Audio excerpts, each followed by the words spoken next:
వాళ్ళ ఇళ్ళకెళ్ళి ఇళ్ళు పగలు కొడతాం, కార్లు పగలు కొడతాం, అర్ధరాత్రులు వెళ్ళి వైఎస్ఆర్ కాంగ్రెస్ పార్టీ శ్రేణుల్ని భయపెట్టాలి, ఈ వైఎస్ఆర్ కాంగ్రెస్ పార్టీని డిస్టేజం చేయాలని చెప్పి పెద్ద ఎత్తున ప్రయత్నాలు చేస్తున్నారు. వాటిల్లో కొన్ని చోట్లయితే ఫిజికల్గా వ్యక్తుల మీద దాడి చేయటం, కాళ్ళు కొడతాం, చేతులు కొడతాం, తల్ల బాగలు కొడతాం. అదేవిధంగా ఈ గ్రామాల్లో కానీ ఇక్కడ కానీ మీరు ఉండకూడదని చెప్పి వార్నింగ్లు ఇవ్వటం అనేక రకాలుగా చేస్తున్నారు. వీటికి ప్రత్యక్ష సాక్షులు పోలీసులు దగ్గర ఉండి వాళ్ళు కొడతాంటే వీళ్ళు చూస్తూ నిలబడి ఎంజాయ్ చేస్తున్నారు.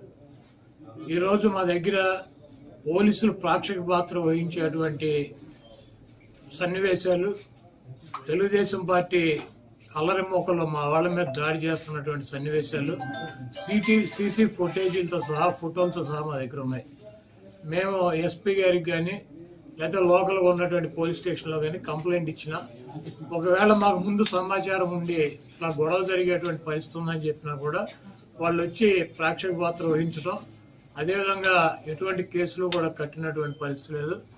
కాబట్టి మేము జిల్లా పార్టీ తరఫున మా దగ్గర ఉన్నటువంటి వీడియోగ్రాఫులతో, ఫోటోగ్రాఫులతో హైకోర్టుకు వెళ్ళి ప్రైవేట్ కేసులు వేయాలని చెప్పి నిర్ణయించుకున్నాం.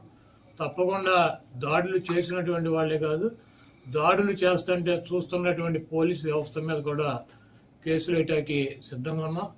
అదేవిధంగా వైఎస్ఆర్ కాంగ్రెస్ పార్టీ నాయకులకు కానీ, అదేవిధంగా కార్యకర్తలకు కానీ